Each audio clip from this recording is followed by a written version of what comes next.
Astaghfirullah. Bismillahirrahmanirrahim.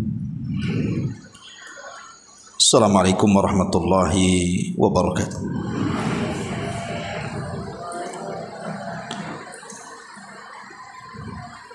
Alhamdulillah wassalatu wassalamu ala Rasulillah wa ala alihi wa sahbihi wa mawalah wa la hawla wa la quwata illa billahi wa ba'du. Allahumma ya muallima Adam allimna wa ya mufahhima Sulaiman fahimna.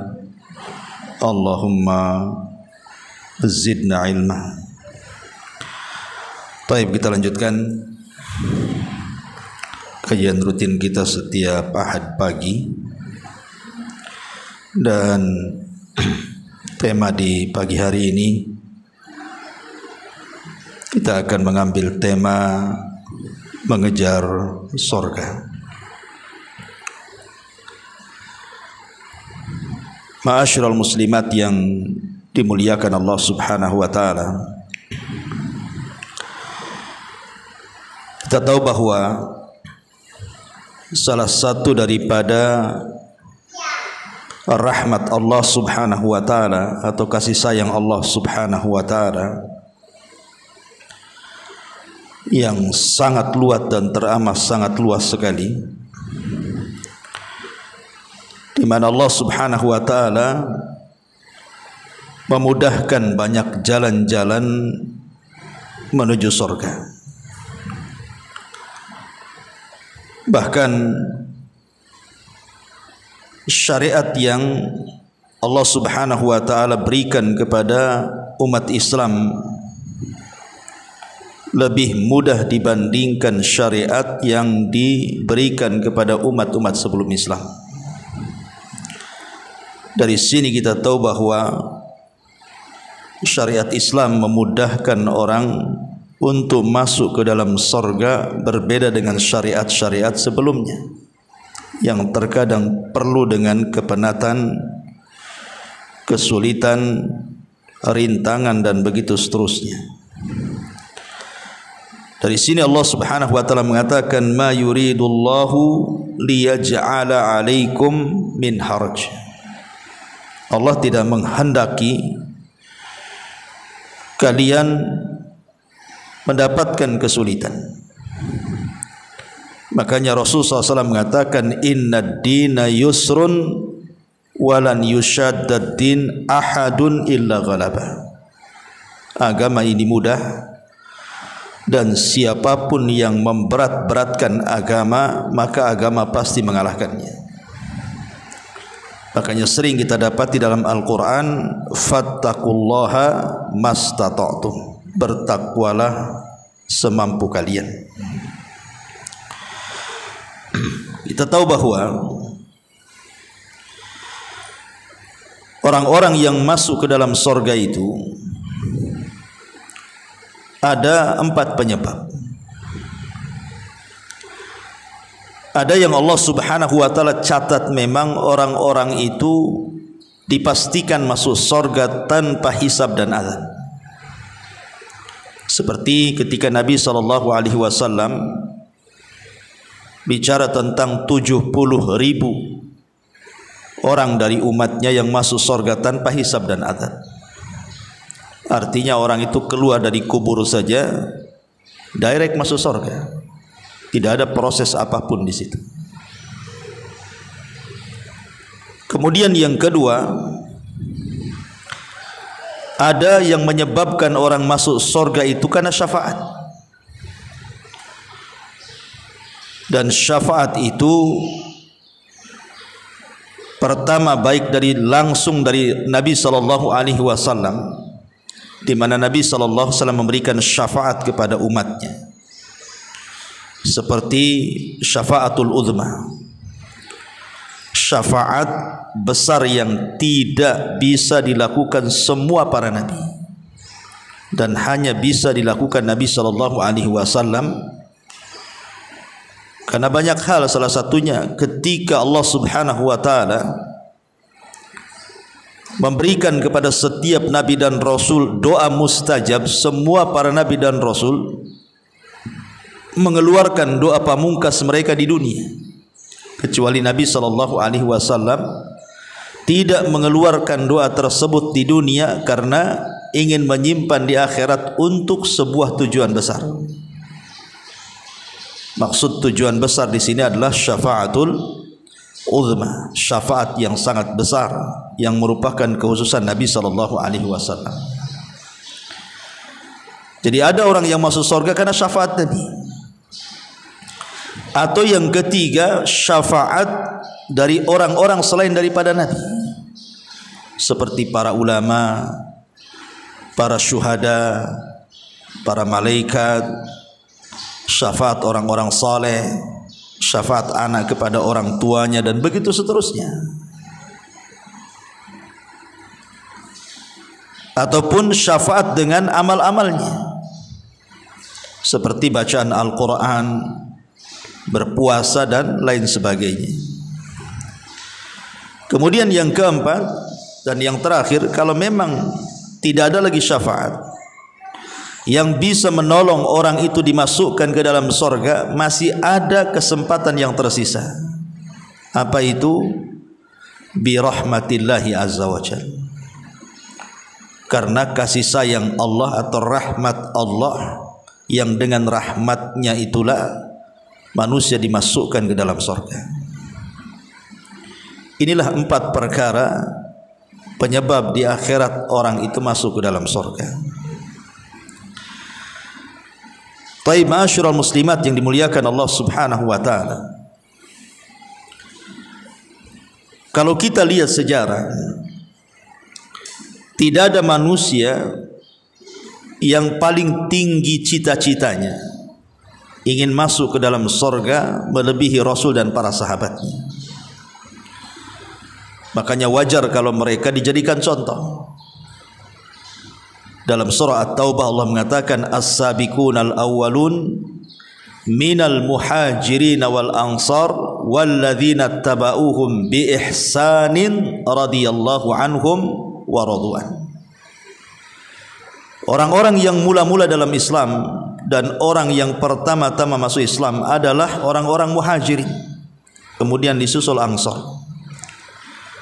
dan orang-orang yang mengikuti mereka dengan baik, termasuk para tabi'in, tabi'ut tabi'in, atba' tabi'ut tabi'in, sampai kepada kita. Kalau kita mengikuti muhajirin dan ansar dengan baik, maka Allah katakan radhiyallahu anhum wa radwan. Maka Allah akan redha kepada mereka dan mereka pun akan redha kepada Allah Subhanahu wa taala, dan Allah siapkan surga baginya. Di antara contoh-contoh bagaimana ulul himmah. Ulul himmah itu semangatnya para sahabat untuk meraih surga. Contoh dalam perang Tabuk. Perang Tabuk ini yang dilawan itu bukan pasukan biasa, tapi tentara Romawi. Dan tentara Romawi kala itu terkenal kekuatan tentaranya karena memang negara adidaya. Sehingga Nabi SAW ada kekhawatiran manusiawi yang dihadapi kuat, ada kekhawatiran kalah. Sementara pasukan yang terlibat itu kekurangan dana untuk membiayai perang. Karena perang melawan Romawi di Tabuk itu kan perlu kuda-kuda yang terlatih, perlu senjata dan begitu seterusnya. Sementara orang-orang yang ingin jihad ini banyak sekali, tapi mereka tidak punya peralatan jihad. Makanya Nabi SAW berusaha untuk berkhutbah, membuka cakrawala atau hati manusia supaya berinfak untuk mendanai jihad. Maka tiba-tiba kemudian ada seorang sahabat Ansar pulang ke rumahnya, kemudian mengambil sekantong uang, kemudian langsung kembali dan diserahkan kepada Rasul di hadapan semua para sahabatnya. Rupanya apa yang dilakukan sahabat ini ditiru para sahabat yang lainnya, mereka pun pulang ke rumah masing-masing, mengambil barang-barang yang berharga, kemudian ditumpukan di hadapan Nabi. Dari sini Nabi SAW mengatakan, man sanna sunnatan hasanatan falahu ajruha wa ajru man amila ba'daha la yanqusu min ujurihim syai'ah. Siapapun yang berikan contoh yang baik diikuti orang, maka dia dapat pahala dan pahala orang yang mengikutinya tanpa mengurangi pahala mereka sedikit pun. Lihat bagaimana para sahabat ketika diberikan contoh, semua mencontohnya, karena itu kebaikan. Sampai-sampai Nabi SAW ketika itu bersabda, man jahaja jaishal usrati falahul jannah. Siapa yang mampu mendanai tentara yang mengalami kesulitan ini, maka kupastikan dan kujamin dia masuk surga. Maka ketika itu Utsman ibn Affan radhiyallahu an bergegas. Beliau pun mempersiapkan banyak unta dengan lengkap perbekalan di atasnya. Ada mengatakan 300 unta disiapkan oleh Utsman ibn Affan, seolah-olah Tabuk itu milik Utsman ibn Affan radhiyallahu anhu. Dari sini kita tahu bagaimana semangat para sahabat bersedekah, karena tahu bahwa itu yang bisa memasukkan mereka ke dalam surga. Sampai Anas bin Malik radhiyallahu an menceritakan tentang kisah perselisihan anak yatim dengan seorang sahabat. Jadi ada seseorang sahabat itu punya lahan, kemudian ada anak yatim mencaplok lahan dia untuk tempat tinggalnya. Ini saling mengklaim nih, anak yatim mengatakan ini tanahnya, sahabat ini mengatakan bukan, ini tanah saya. Akhirnya kemudian setelah diputuskan, rupanya memang itu tanah sahabat ini.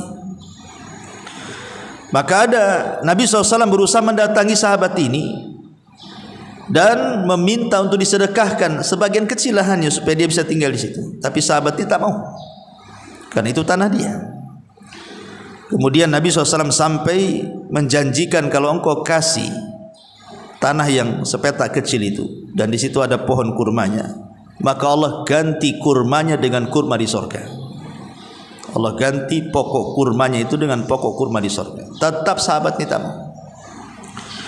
Sampai akhirnya ada seorang sahabat namanya Abu Dahdah. Abu Dahdah radhiyallahu anhu.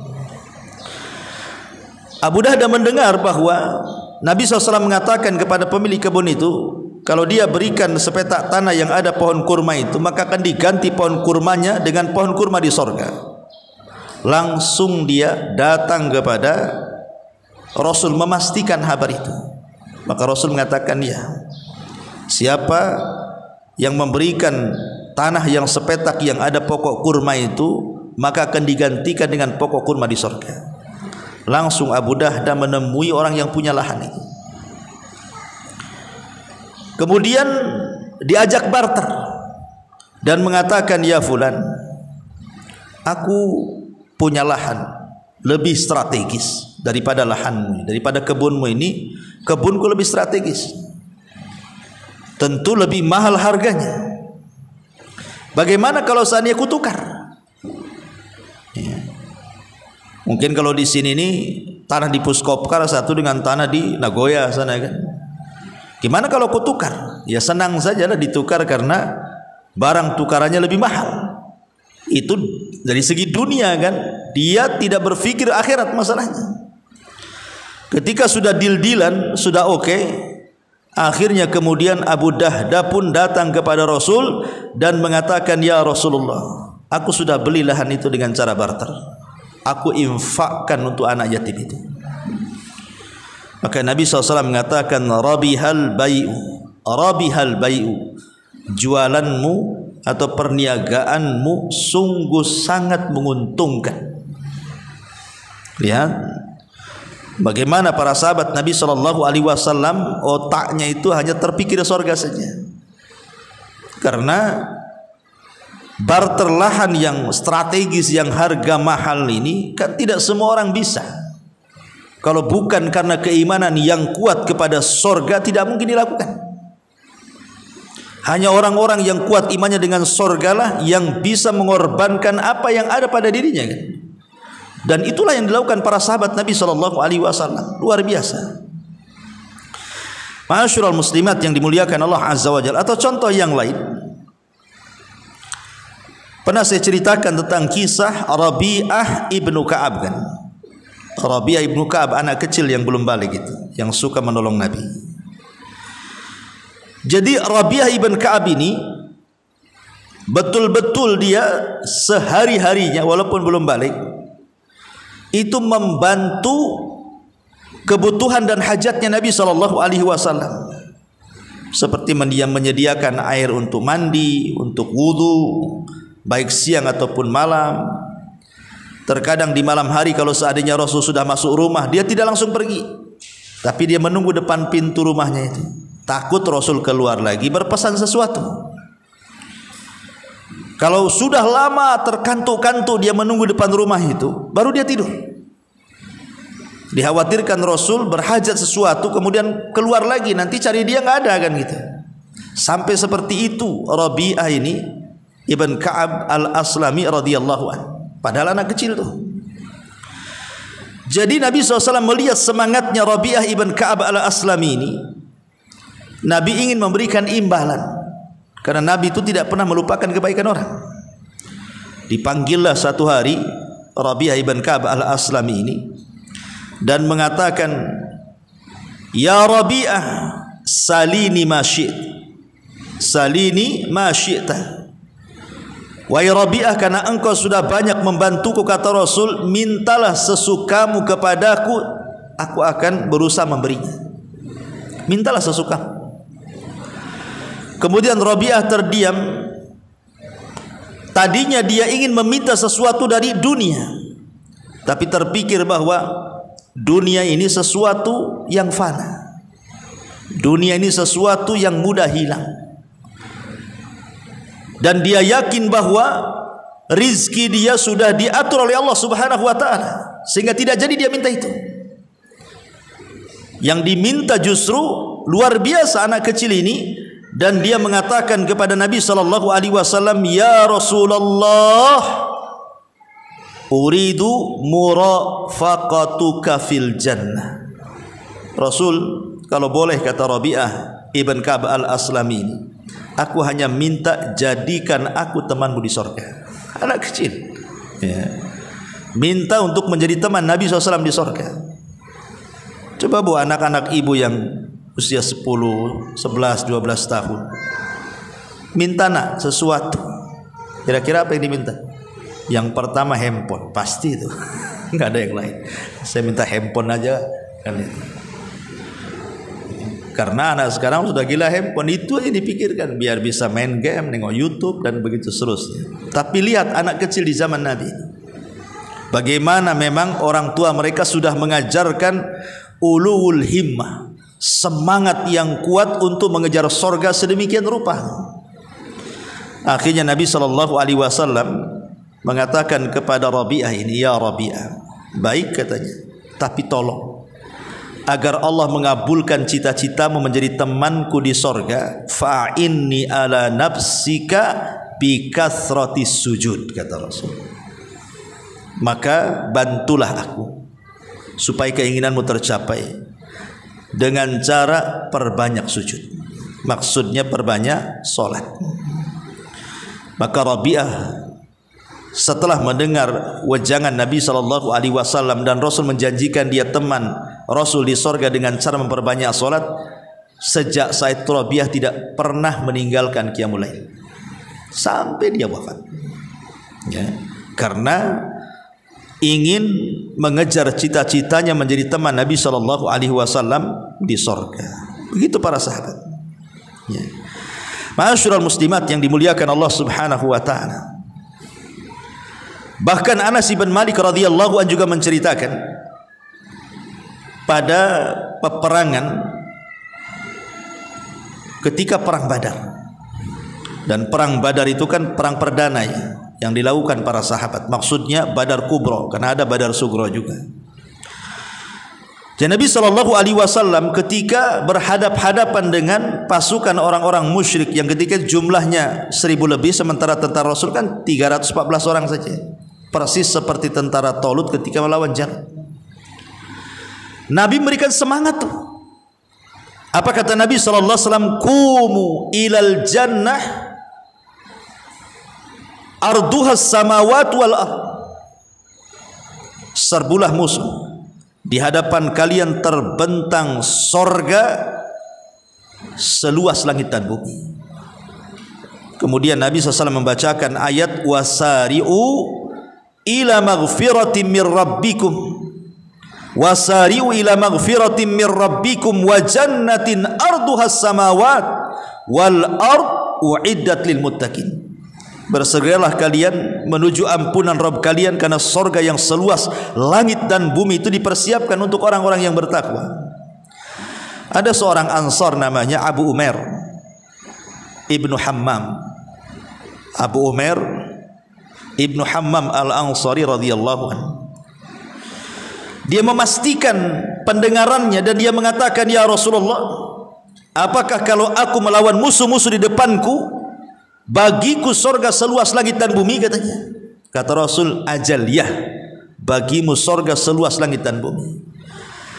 Lah ketika itu Abu Umair Ibnul Hammam Al-Ansari ini memegang beberapa kurma di tangannya, karena di zaman itu kan orang lebih banyak makan kurma dibandingkan makan nasi kayak kita gitu ya. Orang karena zaman dulu itu kan sudah terbiasa lapar. Para sahabat itu sudah terbiasa lapar. Makanan mereka ya kurma. Pagi, siang, sore kurma gitu. Jarang mereka mendapatkan makanan lezat itu. Makanya ketika Nabi SAW mengirim surat kepada Raja Muqawqis Mesir supaya masuk Islam, ketika itu Raja Muqawqis ini memang menolak untuk masuk Islam, tetapi masih menghargai surat Nabi. Lain dengan Persia kan, tidak menghargai dan merobek surat Nabi. Akhirnya sebagai imbalannya Rasul diberikan hadiah 2 budak. Pertama Sirin, yang kedua Maria Al-Qibtiyah, yang kemudian menjadi budak Nabi dan punya anak Ibrahim. Dan juga diberikan seorang tabib, seorang dokter untuk merawat Nabi SAW. Yang budak diterima. Kemudian diambil oleh Rasul Maria Qibtiyah, dan satunya dikasihkan juru bicara Nabi SAW, Thabit ibn Hasan, seorang penyair Nabi, Hasan ibn Thabit. Jadi Sirin diberikan kepada Hasan ibn Thabit, adapun Maria Al-Qibtiyah diambil Nabi dan digauli, punya putra namanya Ibrahim. Ya, ini dokter ditolak Nabi, suruh balik lagi ke Mesir. Yang dokternya ini ditolak lagi, suruh pulang lagi. Alasannya apa? Kami ini kaum yang terbiasa lapar. Kami makan sebelum lapar dan kami berhenti makan sebelum kenyang. Kata Rasul, pulang kamu. Ya. Artinya bahwa dengan makan sebelum lapar dan berhenti sebelum kenyang itu, ini faktor kesehatan sebenarnya.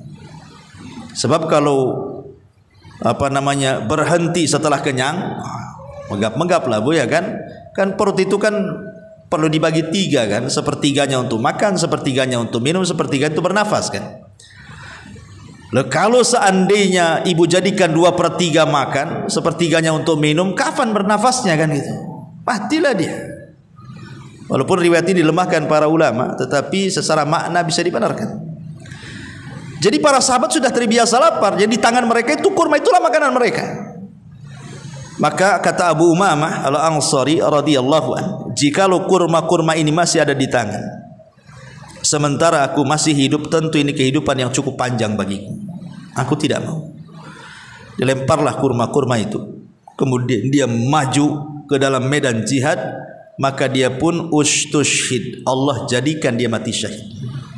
Dan dia mendapatkan apa yang dijanjikan Nabi SAW. Begitulah para sahabat Rasul dalam mengejar surga. Kemudian contoh yang lain, riwayat Imam Ahmad dalam musnadnya dari Ubadah bin Samit radhiyallahu anhu dalam pembaiatan Aqabah yang pertama. Jadi pembaiatan Aqabah yang pertama itu kan beberapa orang Ansar yang masuk Islam. Karena baiat Aqabah itu 2 kali. Ada baiat Aqabah ula, ada baiat Aqabah yang kedua. Ini cerita baiat Aqabah yang pertama. Jadi baiat Aqabah yang pertama ini, para sahabat Nabi SAW, orang-orang Ansar khususnya, ketika mereka hendak masuk Islam, Nabi memberikan pesan ketika itu. Apa pesan Nabi SAW kepada 10 orang, 12 orang Ansar pada baiat Aqabah yang pertama ini? Kata Nabi, aku baiat kalian untuk tidak menyekutukan Allah, tidak mencuri, tidak berzina, tidak membunuh anak-anak, kemudian tidak melakukan persaksian palsu, dan begitu seterusnya. Jadi orang-orang Ansar ini mengatakan, kata Nabi SAW, fa'in wafaitum falakul jannah. Kalau kalian mau mengamalkan isi bayat ini, ku jamin kalian masuk surga. Karena ketika itu ada sahabat Ansar mengatakan, Rasul, apa jaminannya? Maka Nabi SAW mengatakan, fa'in wafaitum falakul jannah. Kalau kalian mau mengamalkan isi bayat ini, ku jamin kalian masuk surga. Maka semua sahabat Ansar langsung berbaiat kepada Nabi SAW. Dan pada baiat Aqabah yang kedua, mereka mengatakan, bayatna Rasul SAW ala sam'i wa ta'ah. Kami berbaiat kepada Rasul di atas mendengar dan juga taat kepada pemimpin. Ini menunjukkan bagaimana semangatnya para sahabat akhirnya berbaiat kepada Rasul karena mendengar jaminannya surga. Begitu kuatnya mereka dan keinginan mereka ingin masuk surga. Atau contoh yang lain umpamanya kisah Ukasah ibn Mihsan. Kisah Ukasah ibn Mihsan. Ketika Nabi SAW menyebutkan di hadapan para sahabat tentang mimpinya, dan dalam mimpinya diperlihatkan kepadanya 70.000 orang yang masuk surga tanpa hisab dan adab. Kemudian Nabi SAW ketika itu langsung pergi, diikuti para sahabat. Tapi Rasul tidak melanjutkan hadisnya siapa yang 70.000 ini. Sampai ketika kemudian sahabat sudah ramai di luar, maka Nabi SAW keluar dan menyebutkan ciri-ciri 70.000 itu. Kemudian Rasul mengatakan, alladzina la yastarkun, orang yang tidak minta ruqyah, wala yaqtaun, orang yang tidak minta diobati dengan cara besi dipanaskan atau kai. Kemudian wala yatatayyarun, dan orang yang tidak tatayyur, menjadikan apa yang dimimpikan, yang dilihat, yang didengar itu menentukan sial dan untungnya nasib. Wa ala rabbihim yatawakkalun, dan bertawakal kepada Allah Azza wa Jalla. Kemudian Nabi tidak menyebutkan orangnya, hanya menyebutkan sifatnya saja kan. Artinya 70.000 itu bisa para sahabat, bisa di bawah para sahabat, bisa juga kita. Asal masuk pada 4 sifat itu. Akhirnya kemudian sahabat ini karena mendengar bahwa mereka akan masuk surga tanpa hisab dan azab, lah Ukasah bin Mihsan ini langsung berdiri. Lihat bagaimana himmah mereka ingin masuk surga, dan mengatakan, ya Rasulullah, jadikan aku dari 70.000 itu. Maka Nabi SAW mengatakan, anta minhum, kalau begitu engkau termasuk yang 70.000 itu. Ketika Rasul mengabulkan permintaan Ukasah bin Mihsan, semua para sahabat berdiri mengatakan, Rasul, kami juga, katanya. Tapi Rasul mengatakan, sabaqakum biha Ukasah. Oh, tidak bisa, Ukasah sudah mendahului kalian semua, katanya. Tapi lihat para sahabat Nabi SAW semangat gitu ya, mendengar Ukasah didoakan Rasul, mereka juga ingin sama dengan Ukasah masuk surga tanpa hisab dan adab. Dan ini menunjukkan himmah aliyah namanya. Ini semangat tinggi yang ditujukan para sahabat untuk mengejar surga. Bahkan pernah saya ceritakan kepada ibu kisah Amr ibn Jamuh kan. Amr ibn Jamuh yang berkawan dengan Abdullah ibn Haram itu, ayahanda Jabir bin Abdullah radhiyallahu anhu. Amr ibn Jamuh kan pincang orangnya, sudah tua pincang lagi, tidak bisa jalan, susah jalannya, orang pincang kan susah jalan. Ketika kemudian Rasulullah SAW mempersiapkan pasukan hendak berangkat ke Uhud, Amr ibn Jamuh ini datang kepada Nabi SAW untuk dilibatkan dalam jihad. Mendengar anak-anaknya nggak setuju. datang kepada Rasul dan mengatakan, Rasul, bukankah orang pincang itu ada rukhsah tidak ikut jihad? Kata Rasul, ya. Kemudian anak-anak mengatakan, lihat ayahku, lihat Nabi SAW berikan rukhsah orang pincang itu tidak wajib jihad. Tidak usahlah kau jihad, urus saja anak-anakmu.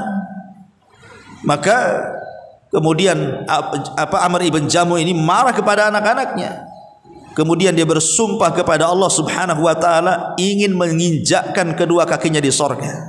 Enggak apa-apa aku pincang, tapi aku berharap dengan jihadku ini aku bisa meletakkan kedua kakiku di sorga. Kemudian anaknya terus mendesak agar bapaknya jangan ikut perang. Tapi karena keinginannya kuat, apalagi saudaranya, kawan setianya itu Abdullah ibn Haram ikut jihad juga, pada sama-sama sudah tua dan punya cacat juga. Dia pun tidak bisa dihentikan. Akhirnya dia pun ikut dalam jihad. Rupanya dia orang yang nomor 2 mati syahid. Pertama Abdullah ibn Haram mati syahid, kemudian yang kedua disusul oleh Amr ibn Jamuh. Subhanallah, ya. Pada sudah tua tuh tidak bisa jalan, tapi ingin jihad. Sama dengan kisah Abdullah ibn Haram kan, dia kan punya 9 anak wanita sebagai masih kecil-kecil. Sementara ibunya sudah meninggal, artinya kan dia kepala rumah tangga plus jadi ibu mereka. Dia punya anak laki-laki cuma 1, Jabir bin Abdullah, lebihnya itu perempuan. Jadi Abdullah ibn Haram ini datang kemudian daftar ingin berjihad kepada Nabi SAW dalam perang Uhud sama dengan Amr ibn Jamuh. Oh, Jabir ketika itu minta kepada Rasul, gagalkan saja. Dia sudah tua, ada cacat, sakit lagi, ya. Bukankah ada rukhsah bagi bapak aku? Kata Rasul, ya.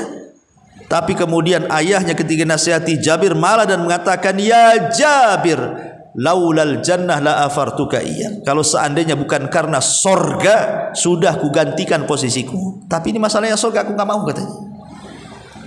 Makanya kemudian dia pun masuk dalam medan tempur dan dia sudah merasakan dia akan wafat.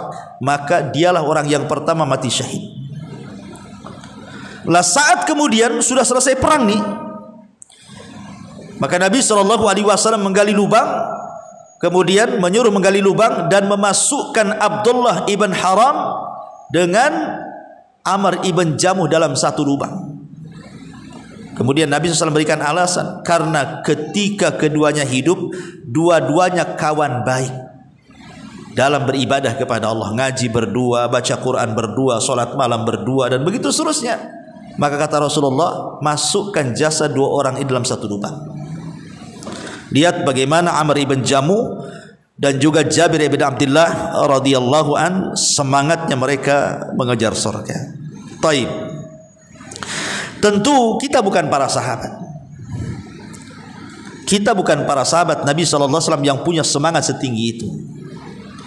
Tetapi minimalnya walaupun kita tidak selevel para sahabat dan tidak mungkin selevel dengan mereka, minimalnya kita bisa meniru mereka lah.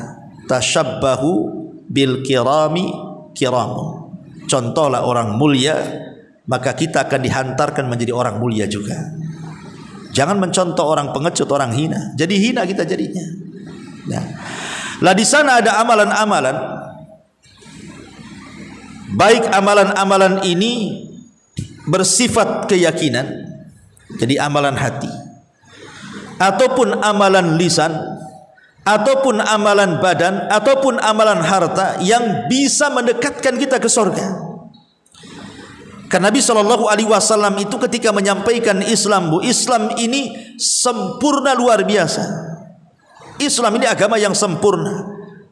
Sesuatu yang mendekatkan kita ke surga dijelaskan, sesuatu yang menjauhkan kita neraka sudah pun dijelaskan. Dua-duanya dijelaskan. Tinggal kita memilih saja, mau jalan ke surga kah, kau jalan ke neraka. Karena semua sudah dijelaskan. Tidak ada satupun burung yang mengepak sayap di langit kecuali sudah dijelaskan semuanya. Maknanya Islam itu agama yang sempurna dan paripurna. Mari kita simak di sini apa saja amalan-amalan yang memudahkan kita masuk surga. Yang pertama, tentu paling puncak.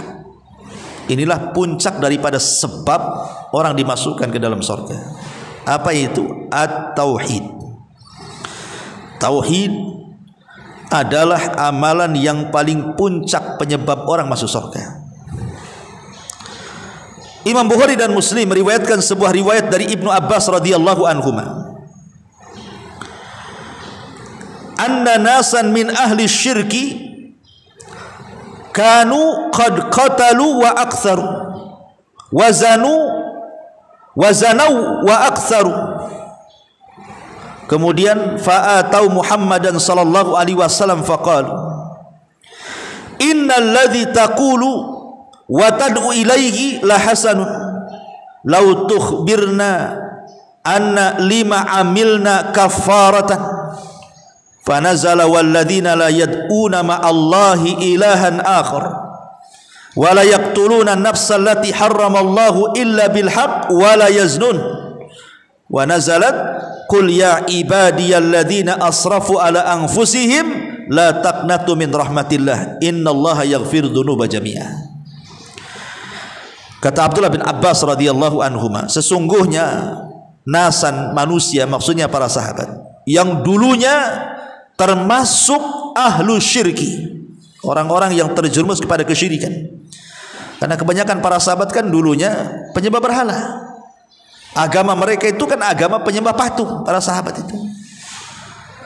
Dan mereka terlalu lama mereka menyembah patung. Dan sebagian mereka pernah berzina, dan mereka sering melakukan zina. Maka orang-orang itu pun datang kepada Nabi kita Muhammad sallallahu alaihi wasallam dan mengatakan, ya Muhammad, sesungguhnya apa yang kau dakwahkan dan apa yang kau katakan itu sebuah kebaikan. Seandainya kau habarkan kepada kami apa yang harus kami amalkan dari kafarah semua dosa yang telah kami lakukan di zaman jahiliyah itu, kira-kira apa kafarahnya? Kami sudah melakukan kesyirikan, kami sudah berzina, kami sudah minum khamar, kami sudah berbuat ini dan itu. Maka Rasul terdiam sampai turun ayat. Dan orang-orang yang mereka tidak menyembah bersama Allah Tuhan yang lain, dan orang-orang yang tidak membunuh jiwa yang Allah haramkan kecuali dengan kebenaran, dan mereka tidak berzina. Kemudian turun ayat lagi, wahai hamba-hambaku yang mereka telah melampaui batas terhadap diri-diri mereka, jangan putus asa dari rahmat Allah, karena Allah itu mengampuni seluruh dosa. Karena Allah itu mengampuni seluruh dosa, termasuk dosa syirik. Makanya ketika mendengar hal ini, mereka pun langsung bergegas masuk Islam. Kemudian mereka meninggalkan berhala-berhala mereka dan meninggalkan seluruh kemaksiatan yang mereka lakukan di zaman jahiliyah. Akhirnya mereka pun menjadi para sahabat Nabi sallallahu alaihi wasallam dari kalangan muhajirin yang dipuji oleh Allah Subhanahu wa taala. Bagaimana Al-Quran memuji dengan sangat tinggi orang-orang muhajirin, disusul dengan orang-orang ansar. Dan Nabi SAW mengatakan, man mata yushrik billahi syai'an dakhalan nar. Siapa yang mati menyekutukan Allah pasti masuk neraka. Maknanya siapa yang mati tidak menyekutukan Allah alias bertauhid, maka dia dijamin masuk surga, kan itu.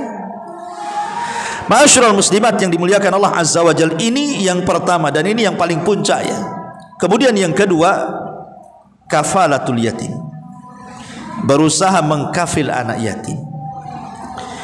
Kata Nabi SAW, ana wa kafilul yatim fil jannati hakadha, wa asyara bisababati wal wusta wa farraja bainahuma. Saya dan pengkafil anak yatim itu di sorga. Kemudian Rasul mengisyaratkan dengan dua jarinya seperti ini, ya. Kemudian merenggangkan sedikit. Aku dan pengkafil anak yatim seperti ini loh di sorga, kata Rasul.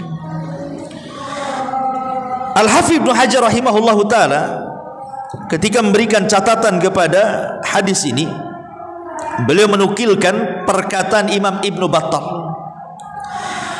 Apa kata Imam Ibnu Battal ini? Haqqun 'ala man sami'a hadzal hadis an ya'mala bihi liyakuna rafiqan Nabi sallallahu alaihi wasallam fil jannah wala manzilatan fil akhirati afdal min dzalik. Kata Ibnu Battal, siapapun yang mendengar hadis ini dibaca, maka sudah seharusnya dia berusaha mengamalkan hadis ini supaya menjadi teman Nabi di sorga. dan tidak ada kedudukan yang paling tinggi di sorga melebihi menjadi teman Nabi SAW di sorga. Lihat bagaimana para pengkafil anak yatim ini bukan hanya dijanjikan masuk sorga, tapi lebih daripada itu dijadikan teman Rasul di sorga. Cukuplah ini keistimewaan tuh. Kalau dimasukkan ke dalam sorga saja itu sebenarnya sudah cukup kan. Tetapi lebih daripada itu dijadikan teman di sorga. Sampai-sampai Rasul mengatakan, mengisyaratkan 2 jari lagi. Nah, ini keistimewaan yang luar biasa ini, mengkafil anak yatim ini. Ma'asyiral muslimat yang dimuliakan Allah Subhanahu wa taala. Kita ringkas saja. Kemudian yang ketiga, muhafadhatut thahara. Berusaha menjaga thahara, menjaga wudu. Mungkin thahara di sini ya. Menjaga wudu. Kemudian setelah berwudu, jaga 2 rakaat wudu. Karena ada solat sunnah wudu tuh. Sebagian para ulama fikih mengatakan solat sunnah wudu itu dilakukan sebelum kering wudunya. Jadi kalau ibu berwudu masih basah-basah nih, itu berwudu langsung solat tuh. Tapi kalau sudah 1 jam kan sudah kering kan gitu ya. Berarti kalau ingin solat sunnah wudu ya wudu lagi. Karena disyariatkan sebelum kering air wudunya dia solat sunnah, namanya solat sunnah wudu. Lah disebutkan dalam hadis Bukhari Muslim itu dari Abi Hurairah radhiyallahu an. Jadi satu hari ketika solat fajar, Nabi sallallahu alaihi wasallam memanggil Bilal ibn Rabah, muadzin Nabi sallallahu alaihi wasallam. Kemudian Bilal ini ditanya oleh Nabi sallallahu alaihi wasallam, "Ya Bilal, waktu aku Isra Mi'raj, aku masuk ke dalam surga." Kemudian Rasul mengatakan, fa inni sami'tu dafana 'alaika baina yaday fil jannah. Atau dalam riwayat fa inni sami'tu khasataka fil jannah. Aku mendengar suara terompahmu di sorga. Madza amilta wa madza tasna? Ya Bilal, apa yang kau amalkan? Apa yang kau lakukan? Kok bisa kedua sandalmu, kedua terompahmu itu masuk surga padahal kamu di dunia tuh? Maka Bilal ibn Rabah hanya mengatakan, ma tawadda'tu wudu'an illa wa qad shallaitu rak'atain.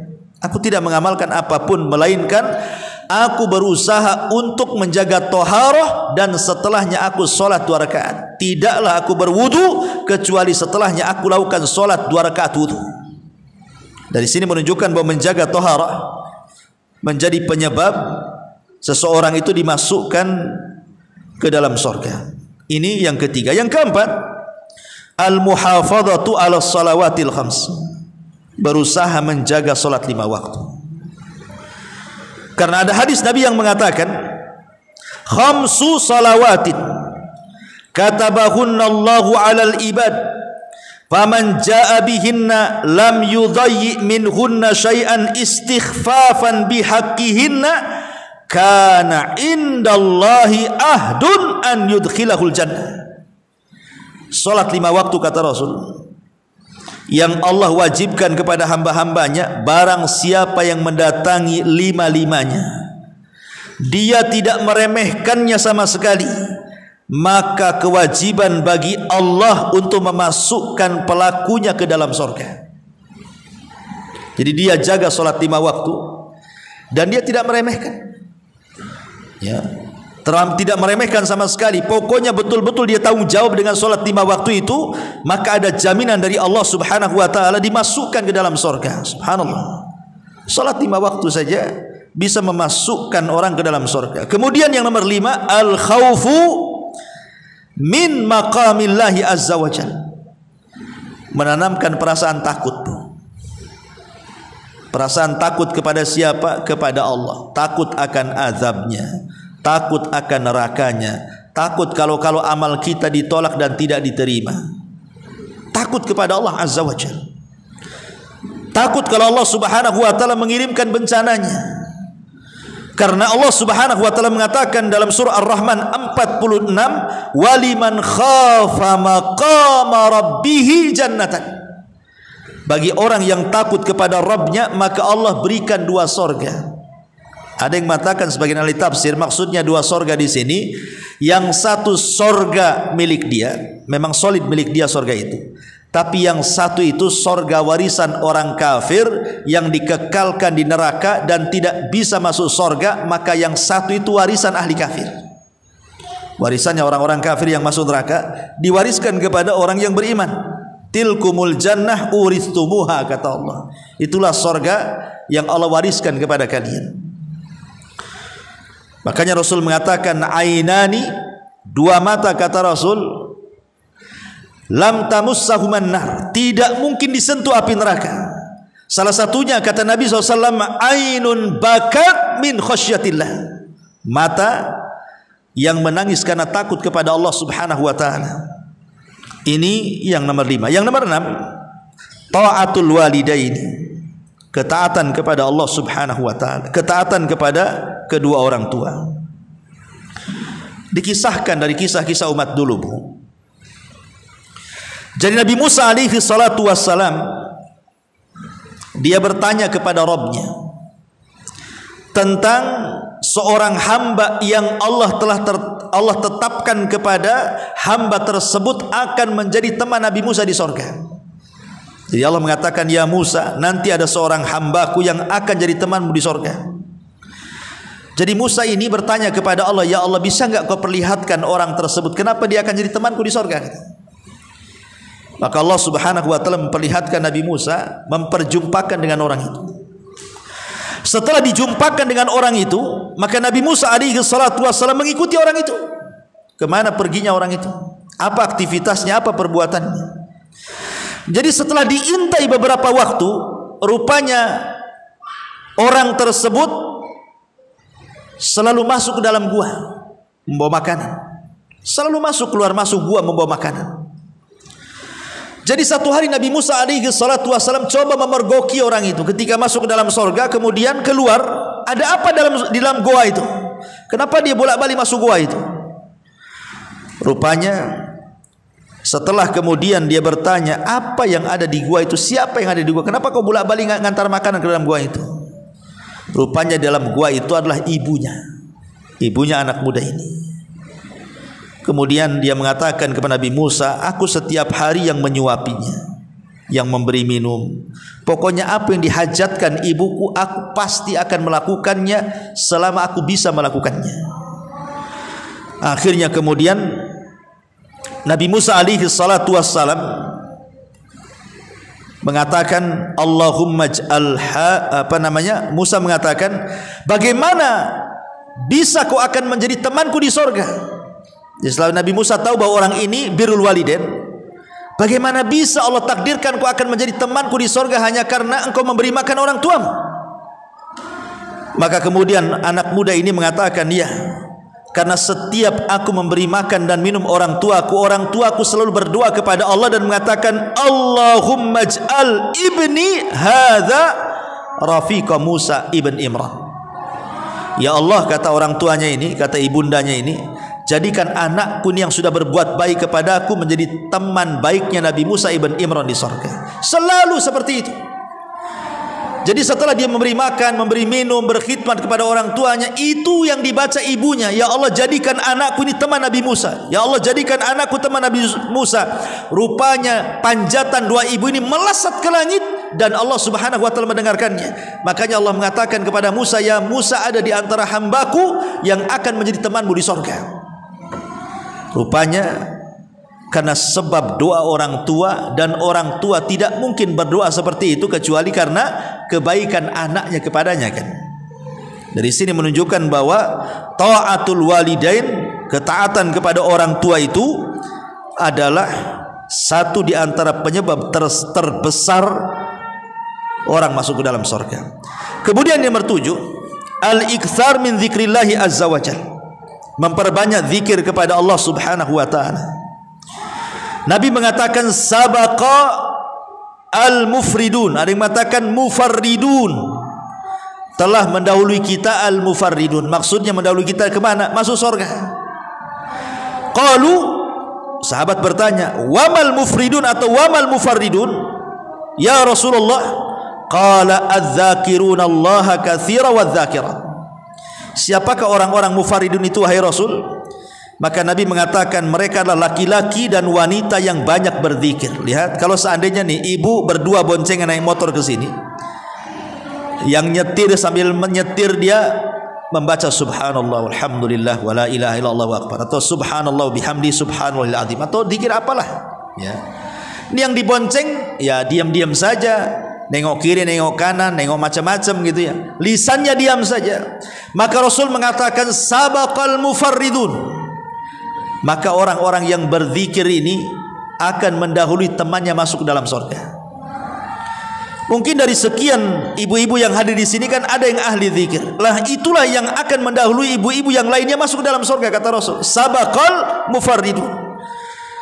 Makanya zikir ini sering saya katakan amalannya sangat ringan. Anak-anak bisa melakukan, orang dewasa bisa melakukan, orang tua bisa melakukan, wanita, laki-laki bisa melakukan, yang bujang, yang sudah berumah tangga bisa melakukan, tanpa harus ada biaya, tanpa harus ada tenaga, tanpa harus ada apapun yang harus dikeluarkan dari harta. Tapi semua orang bisa melakukannya hanya dengan lisan saja mengucapkan subhanallah, Allahu akbar, la ilaha illallah, dan begitu seterusnya kan. Tapi lihat bagaimana Nabi mengatakan ala unabbiukum bi khairin min a'malikum. Maukah aku habarkan amal yang paling baik di antara kalian? Pertama, amal yang paling baik. Yang kedua, wa azkaha inda malikikum. Wa azkaha, lebih bersih, lebih suci di hadapan Allah Subhanahu wa taala. Yang ketiga, wa arfauha fi darajatikum, bisa mengangkat derajat.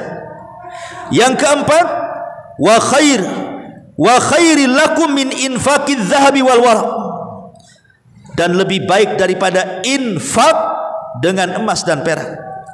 Bahkan yang nomor 6, wa khairun lakum min antalqau aduwakum fatadribu a'naqakum wa yadribu a'naqakum, fatadribu a'naqahum wa yadribu a'naqakum.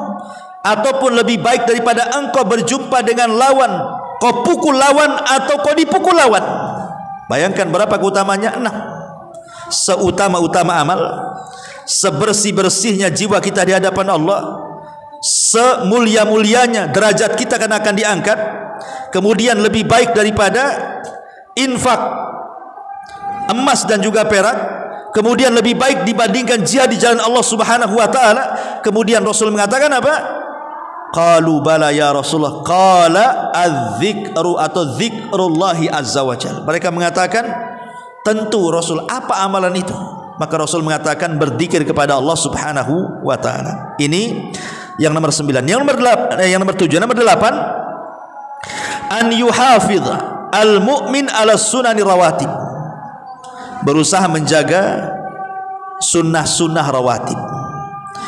Kata Nabi SAW, man shalla lillahi fi yaumin wa lailatin sintai asyrata rak'atan banallahu subhanahu wa ta'ala lahu baitan fil jannah.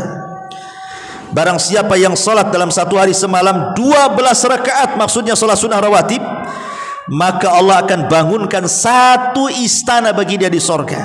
Subhanallah. Satu istana di sorga menanti orang-orang yang menjaga salat rawatib. Kemudian yang nomor 9, al-hirsu wal mudawamatu ala salatil bardaini, menjaga 2 salat, Bu, salat asar dan salat subuh, kalau bisa tepat waktu. Kata Nabi SAW, man shallal baradaini dakhulal jannah, siapa yang salat 2 waktu subuh dan asar dijamin masuk surga. Kemudian yang nomor 10, qiraah ayatil kursi, berusaha untuk tidak meninggalkan membaca ayat kursi selepas salat wajib. Kata Nabi SAW, man qara'a ayatal kursi dubura kulli salatin maktubatin lam yamna'hu min dukhulil jannah ilal maut. Siapa yang merajinkan membaca ayat kursi setiap selesai salat wajib, maka tidak ada yang mencegah dia untuk masuk ke dalam surga. Kemudian yang nomor 11, imtithal al-akhlaqil hasanah, berusaha untuk menghiasi diri kita dengan akhlak yang baik. Karena Nabi SAW mengatakan, ma min syai'in athqal fil mizanil mu'min yaumal qiyamah min husnil khuluq. Tidak ada sesuatu yang memberatkan timbangan seorang mukmin pada hari kiamat dibandingkan orang yang baik akhlaknya. Baik akhlaknya itu akan memberatkan timbangan, dan memberatkan timbangan modal besar masuk ke dalam sorga. Bahkan di sorga itu ada satu rumah yang paling tinggi diletakkan bagi orang-orang yang baik akhlaknya. Kemudian yang nomor 12, adaul hajjil mabrur lillahi azza wa jalla. Kalau memungkinkan ibu punya dana haji, dan setelah haji jadi orang baik. Karena Rasul mengatakan al-hajjul mabrur laisa lahul jaza indallahi ilal jannah. Haji yang baik tidak ada balasan yang pantas kecuali sorga. Kemudian yang nomor 13, imatatul adza anit tariq. Berusaha untuk menghilangkan sesuatu yang bisa seseorang itu membahayakan di jalan. Pamannya ibu pulang dari sini kok ada paku, ada beling, ada batu besar nih. Kalau orang jalan bahaya, kalau orang naik motor bisa terguling, dan begitu seterusnya. Atau mungkin ibu lihat ada jalan kok bolong-bolong itu ya, bilang sama suaminya, bang ayo kita beli semen 1 sak, kemudian pasir 1 gerobak, kita isilah lubang-lubang itu ya. Atau mungkin dengan cara apa? Dengan cara ada pohon-pohon yang ditanam pemerintah, bukan tanam pribadi ya. Mungkin dahannya itu sudah ke jalan tuh. Nih kalau ada mobil, ada truk, ada motor nih bahaya nih kan gitu. Kemudian ibu potong ya supaya tidak membahayakan. Maka kata Nabi SAW dalam sebuah hadis, dari hadis Abi Hurairah radhiyallahu an, laqad ra'aitu, kata Rasul, sungguh aku melihat rajulan yataqallabu fil jannah fi syajaratin qata'aha min dhahri tariqi kana tu'dhin nas. Kata Rasul, aku melihat di sorga itu kok ada orang itu kok banyak kali tempatnya, kadang di sini, kadang di sana, kadang di sini, kadang di sana. Allah kasih banyak tempat di sorga itu. Heran, kok ada orang-orang yang diberikan banyak tempat di sorga, kesana kemari gitu. Apa amalannya? Rupanya amalannya gara-gara dia memotong kayu pohon yang berada di jalan, karena kayu pohon itu bisa menyakiti manusia. Maka apapun yang bisa menyakiti manusia, kalau bisa dihindarkan. Jangan pula kita menjadi penyebab menyakiti manusia di jalan tuh. Seperti apa bu? Seperti ya polisi tengkurap itulah. Polisi tidur tuh. Kadang-kadang buat polisi tidur tuh mau landai masih enak nih. Dibuatnya lancip tinggi, coba bayangkan. Kalau mobil sedan yang mungkin ceper gitu ya, itu kadang-kadang kena pula ditergantung di polisi tidur itu ya. Ataupun motor mungkin dia nggak ada lampunya, mungkin rusak motornya kan, dia main ngebut saja, tahu-tahu ada polisi tidur, gebrak aja dia tidur di situ. Bukan hanya polisinya tidur, saat naik motornya pun ikut tidur di situ, ketabrak kan. Jadi hal-hal yang jangan pula kita yang membuat orang itu celaka di situ ya. Ini juga, atau ibu mungkin naruh sampah di depan rumah, yang harusnya mepet ke rumah dimepetkan pula ke jalan kan. Akhirnya orang pun lewat di situ, baunya atau apa itu termasuk juga menyakiti orang. Jadi ini yang nomor 13, imatatul adza anit tariq. Bahkan Rabi ibn Khaisam apabila lewat di jalan dari rumah ke masjid itu, pandangannya selalu ke bawah tuh Rabi ibn Khaisam itu. Rabi ibn Khaisam ini orang yang 40 tahun tidak pernah kehilangan takbiratul ihram bersama imam tuh. Luar biasa. Jadi kalau jalan dari rumah ke masjid itu pandangannya selalu ke bawah. Jadi nampak ada duri dibuang, nampak ada batu dibuang. Pokoknya apapun yang dilihat dan membahayakan manusia langsung dibuang. Kemudian dia mengatakan, ya Rabb, kalau amalanku membuang duri ini ada pahalanya, maka aku sedekahkan pahalaku untuk ibuku yang sudah meninggal. Kan enak bu ya.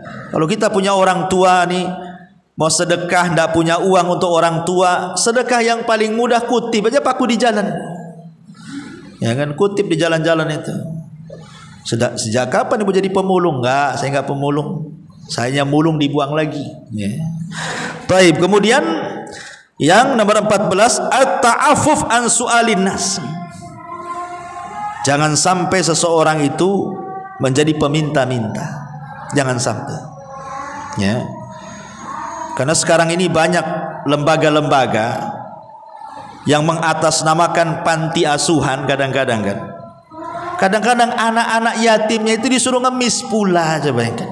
suruh bawa kotak kaleng, ya, ke rumah-rumah, kadang-kadang ditaruh di jalan raya, di tempat-tempat keramaian orang, disuruh masuk pasar, ditaruh di lampu merah, keliling ke rumah-rumah ngetok-ngetok gitu kan. Ini komersil namanya, tidak boleh kayak gitu. Ya, kalau memang kita membuka lembaga seperti itu, pertama ikhlaskan niat karena Allah, Bu, ya. Harus niat. Anda membangun lembaga itu karena siapa dan untuk siapa dan apa maksudnya, ya. Karena ini kan ngopeni, bahasanya ngeramut anak orang kan gitu ya. Walaupun dia yatim kan punya keluarga, Bu. Bukan tidak punya keluarga, anak yatim itu punya keluarga, mungkin ada pamannya, ada, cuman kurang tanggung jawab, akhirnya terpaksa dititipkan ke kita. Itu amanah dari Allah kan. Seandainya ini yang punya lembaga ini, panti asuhan ini ikhlas karena Allah, dia akan jadi teman Rasul di surga. Karena dia mengkafil anak yatim kan. Ya, walaupun pamannya dia yang berusaha mencari dana ke orang-orang, bukan anak yatim ini suruh ke sana kemari, dia yang mencari. Ya. Kalau memang dia tidak sanggup meramut 10 orang, ya kurangi kan itu ya. Mungkin 5 orang saja, enggak sanggup 2 orang saja kan gitu. Enggak usah dipaksakan harus banyak-banyak masuk, akhirnya kemudian dikomersilkan. Ini tidak boleh. Bahkan haram hukumnya. Tidak boleh mengkomersilkan orang, disuruh duduk di lampu merah, keliling-keliling sama orang kaya, ngajari ngemis, itu tidak boleh. Karena Islam itu melarang tidak boleh ngemis. Ngemis itu cuman boleh di 3 kondisi kan kata Rasul. Di 3 kondisi saja. 1, kalau dia miskin dan disaksikan orang-orang di sekitarnya yang amanah memang dia miskin, tidak bisa bekerja, mungkin sudah tua, mungkin sudah janda, sudah tua, rentan, tidak bisa bekerja, dan orang-orang tahu dia miskin, ya terpaksalah dia harus hidup kan, akhirnya minta-minta. Itu pun sekedar untuk mengganjal perutnya saja loh ya, bukan untuk kekayaan. Ya. Yang kedua, orang yang menolong orang membayarkan hutang, akhirnya dia bankrupt. Namanya nolong orang nih, dia sendiri sebenarnya dulunya kaya, tapi dengan kekayaan dia nolong orang, akhirnya jadi miskin dia. Gara-gara nolong orang, maka dia boleh meminta-minta sekedar hajat kebutuhannya saja sambil dia mencari, ya, mencari kekayaan lain. Setelah dapat, ya ditinggalkan itu. Atau orang yang musafir nih, hilang dompetnya. Pamannya orang nggak kenal Batam, nggak ada saudara, nggak ada apa, pengen jalan-jalan ke Batam, dompetnya pula hilang, rekeningnya di situ, semuanya identitas di situ. Dia mau kemana? Nah, terpaksalah dia minta-minta untuk mengganjal perutnya. Walaupun dia orang kaya di kampungnya, tapi di sini kan nggak bisa makan dia, maka dibolehkan. Kata Nabi, itu pun hanya sekedar mengganjal perut saja. Hanya 3 perkara orang boleh minta-minta. Selain itu tak boleh. Selain itu tak boleh. Ya. Haram mengajarkan anak-anak yatim lagi kan, nggak boleh. Ya. Maka orang yang berusaha menjaga diri untuk meminta-minta itu dijamin masuk surga. Kata Nabi SAW dalam sebuah hadis, anna nasan minal ansar sa'alu Rasul sallallahu alaihi wasallam fa'atahum, summa sa'aluhu fa'atahum, summa sa'aluhu fa'atahum, hatta nafida ma indahu. Jadi ada beberapa orang dari kalangan Ansor selalu minta kepada Nabi, Rasul kasih, minta lagi Rasul kasih, minta lagi Rasul kasih, sampai ludes harta Nabi itu. Karena Rasul itu pantang diminta pasti ngasih kalau ada. Ya. Akhirnya Nabi SAW berkhutbah dan mengatakan, ma yakunu indi min khairin falan udakhirahu ankum. Demi Allah, kalau memang aku ada kebaikan, tidak mungkin ku simpan, pasti ku kasih kepada kalian. Masalahnya aku sudah tidak ada lagi, sementara yang minta banyak gitu ya. Maka Nabi mengatakan, man yasta'fif yu'ifahullahu azza wa jal, wa man yastaghni yughnihillahu azza wa jal. Siapa yang menjaga diri untuk tidak meminta-minta, Allah berikan kekayaan. Dan siapa yang terus berhajat kepada Allah Subhanahu wa taala, merasa butuh dengan Allah, maka Allah Subhanahu wa taala akan menolongnya. Wa man yatasabbar yusabbiruhullah. Siapa yang berusaha sabar, Allah buat dia sabar. Kemudian Rasul mengatakan, wa ma utiya ahadun ata'an khairan wa ausa minas sabri. Tidaklah sesuatu yang diberikan yang lebih luas dan lebih baik melebihi Allah berikan kesabaran kepada orang tersebut. Jadi kalau seandainya orang itu memang Allah takdirkan miskin, Allah takdirkan tidak mampu, maka sabar lebih baik. Ya, ingat rizki itu di tangan Allah. Pasti walaupun kita tidak mengejar rizki, rizki yang mengejar kita. Yakin itu. Berjalan dengan takdir Allah Subhanahu wa taala. Ya. Kemudian yang nomor 14 karena waktu juga. Nomor 15, al-ihsan ilal banat, berbuat baik kepada anak perempuan. Jadi kalau ibu diberikan anak perempuan gitu ya, kan anak perempuan beda dengan anak laki-laki masalahnya. Ekstra menjaganya. Apalagi kalau sudah gadis kan, khawatir dilecehkan kehormatannya, khawatir ya mungkin kena pergaulan bebas, kan lebih khawatir anak perempuan dari anak laki-laki kan Bu ya. Makanya kenapa kemudian Nabi SAW mengatakan, mani betulia min hadhil banat, siapa yang diuji dengan anak perempuan bisyai'in kunna lahu sitran minan nar. Barang siapa yang diuji anak perempuan dengan sesuatu, maka dia akan menjadi penghalang antara dia dengan api neraka. Dalam riwayat, ya, dia memberi makan, dia memberi minum, dia memberi pakaian, dia memberikan pendidikan, kunna lahu hijaban minan nar yaumal qiyamah. Maka anak-anak itu akan menjadi penghalang dia dengan api neraka. Ini yang nomor 15. Yang nomor 17, yang nomor 16 ke 16 ya, adalah orang yang berusaha menjaga lisan dan kemaluannya. Kata Nabi SAW, siapa yang bisa menjamin di antara kalian, di antara dua janggutnya dan di antara dua pahanya, aku jamin kalian masuk surga. Kemudian Rasul mengisyaratkan lisan dan kemaluannya. Artinya jaga lisan, jaga kemaluan. Kemudian yang nomor 17, siapa yang Allah uji dengan meninggal anak. Jadi kalau seandainya orang punya anak, entah satu orang, entah dua orang, entah tiga orang, kemudian Allah takdirkan meninggal sebelum balik. Pemanya lahir mati, lahir mati, lahir mati lagi. Maka kata Nabi SAW, man ihtasaba salasatan min sulbihi dakhalal jannah. Siapa yang mengharap pahala karena kematian anak-anaknya, baik satu, dua atau tiga orang, maka dijamin masuk surga. Dan anak-anak itu akan menjadi syafaat dia kelak pada hari kiamat. Kemudian yang selanjutnya, man mata wa huwa bari'u min hadis salasa. Siapa yang mati dan dia berlepas diri dari tiga akhlak. Siapa yang mati dan dia berlepas diri dari tiga akhlak. Al-kibru, sombong, wad-dainu, suka berhutang, wal ghulul, mencuri harta rampasan perang. Kata Nabi SAW, dakhalal jannah, maka dia masuk surga. Dia tidak sombong, dia tidak suka menghutang, dan dia tidak mencuri barang rampasan perang, maka dijamin masuk surga. Kemudian juga doa bil istighfar, memperbanyak istighfar. Memperbanyak istighfar juga. Kata Nabi SAW dalam sebuah hadis dari Shaddad ibn Aus radhiyallahu an, sayyidul istighfar an yaqul al abdu Allahumma anta rabbi la ilaha illa anta khalaqtani wa ana abduk wa ana ala ahdik wa wa'dika mastata'.